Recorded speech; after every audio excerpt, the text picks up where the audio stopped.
In het machtsvacuüm dat ontstond na de verdrijving van Saddam Hussein uit Irak, slaagden de islamisten van IS erin om hun islamitische staat te installeren en werden onder andere de christenen in dat land de kop van Jut.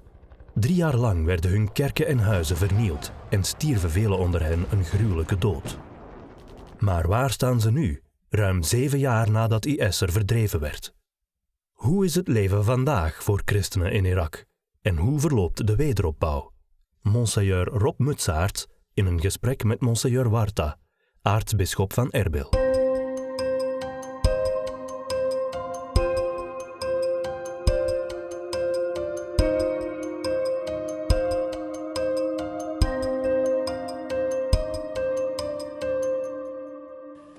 Mgr Warda, thanks for this interview. It's been 10 years ago since this terrible attack. How's the situation now in the north of Iraq, in the plains of Nineveh?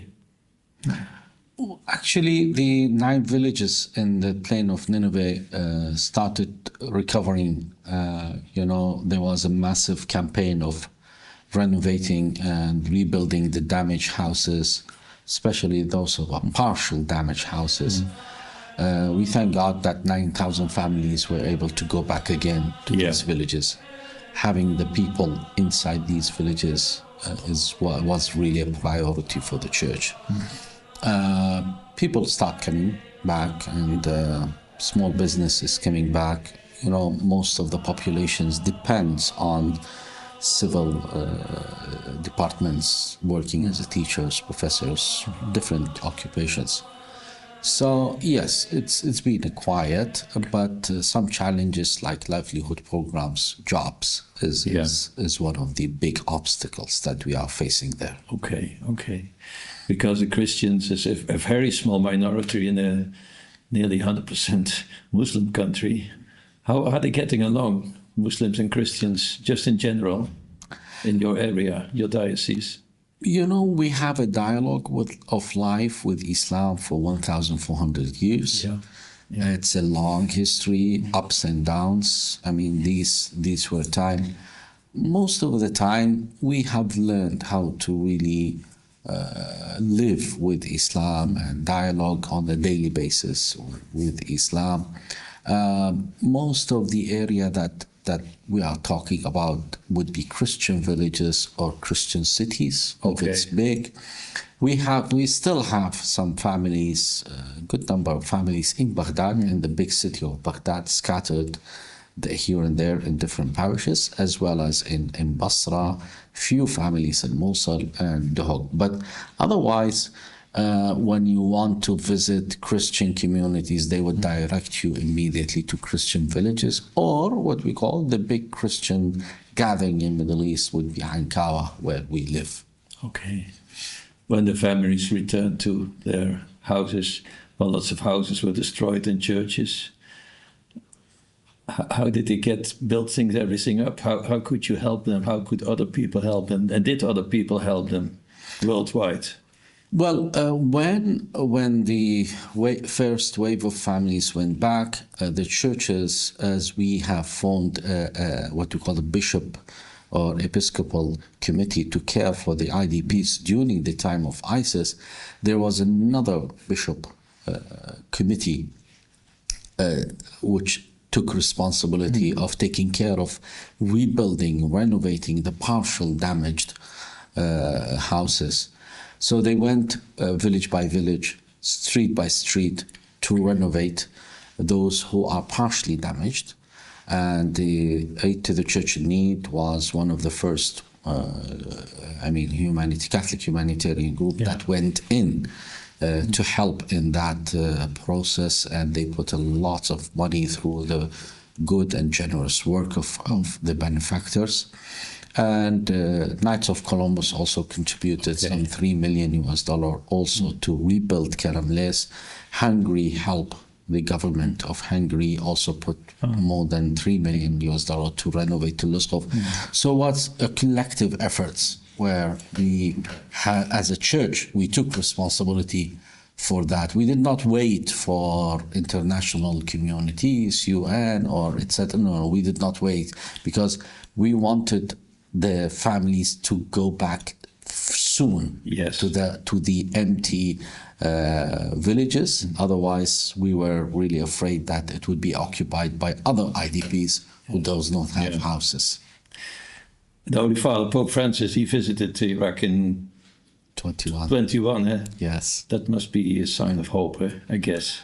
That was a very historical visit. Yeah. For the first time, I would say 90% of the Iraqi channels were occupied 24 hours with that visit. Oh, good. It was like 2 weeks prior to the visit, like a formational visit. Every Iraqi started to know about Christianity in Iraq, how old this community is. Lots of interviews, lots of documentaries, lots of visits. So actually, it paid what we call the fruit of that visit was really before the visit. Okay. And then when he came, really the whole country was motivated by joy.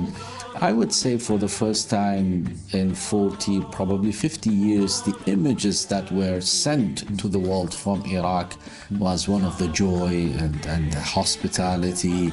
That was really good for the world to see different images coming from Iraq.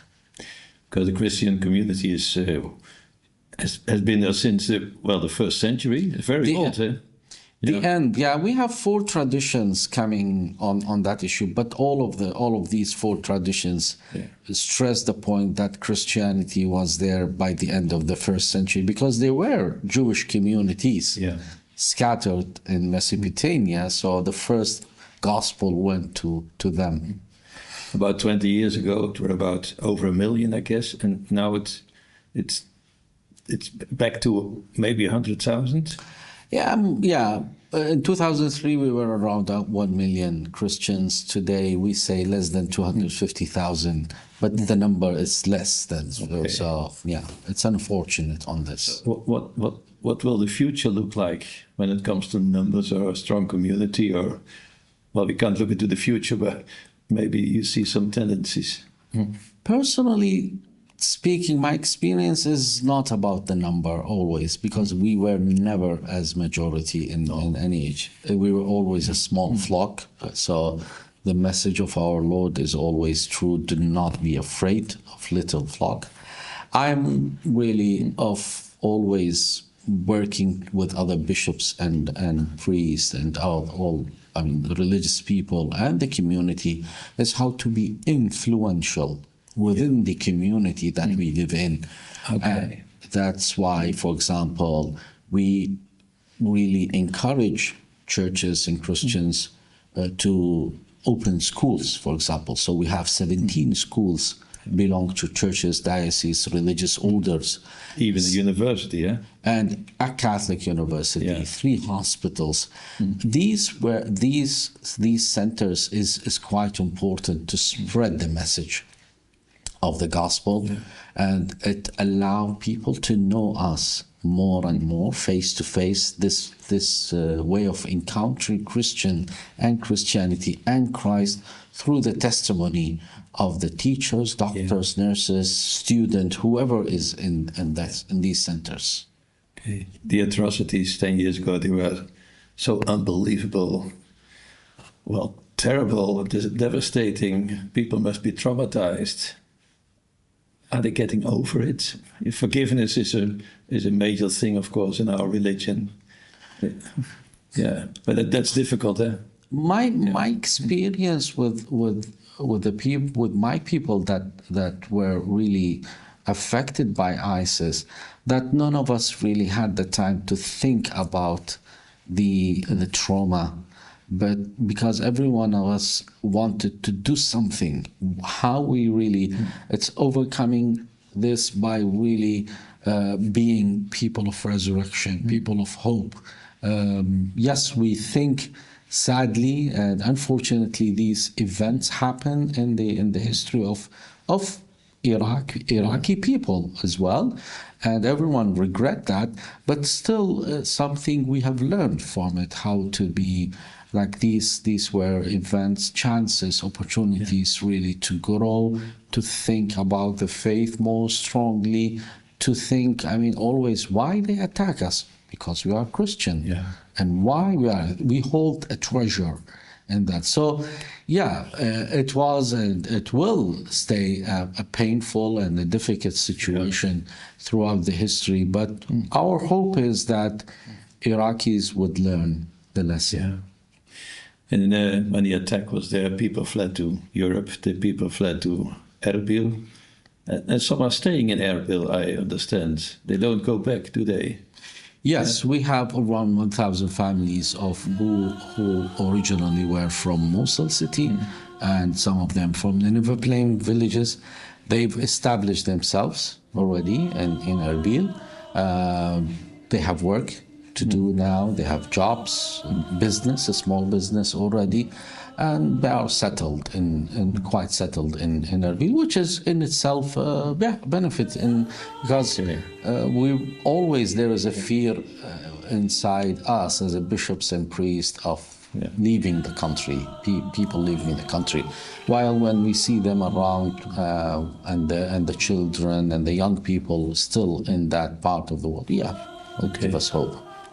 Well, Christians, we always have hope, and God bless Iraq. Thank you for this interview. Thank you very much. Thank you, and thanks to all our benefactors and to Aid to the Church in Need for all the good work that they are giving. And thank you for your prayers and solidarity with the persecuted Christians.